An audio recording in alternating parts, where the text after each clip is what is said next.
Today is the 16th of November 2015, and this is the Monday morning, and we're ready to do the Philpot devotional taken from Philippians 4:6.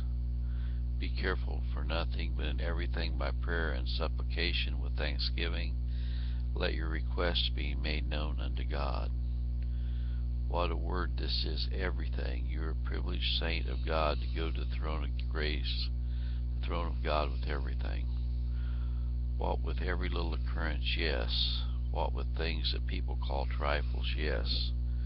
With your daily concerns, yes. If you feel there is a God who can hear you, it is your privilege to go to Him in everything. All things are comprehended, nothing is excluded in everything, and that by prayer and supplication. Sometimes we pray, sometimes we supplicate. Prayer is something more gentle than supplication, less earnest, less fervent, less powerful, yet not less effectual. I have sometimes compared prayer and supplication to two things in nature. The one to a river, a stream, such as we see in our low country that flows with gentle course to the sea. The other to the torrents found in mountainous countries that leap from precipice to precipice. The one is the calm prayer of the soul, the other the fervent prayer, the earnest supplication, the breathed agony of the spirit rushing along into the bosom of God with many a broken sigh and many an earnest groan. Here the two seem contrasted. There is prayer, calm and gentle, the simple pouring out of the soul into the bosom of God, and then there is supplication, which is earnest and calls upon the Lord as though the soul must be heard. We see it in the blessed Jesus himself. We read on one occasion that he went into a mountain the whole night to pray. Now we have no reason to believe he prayed on that occasion in the same way that he prayed in the garden and upon the cross. In the one case he had sweet union, communion with his Father. In the other he cried with groans and tears and was heard. The one was prayer, the other supplication.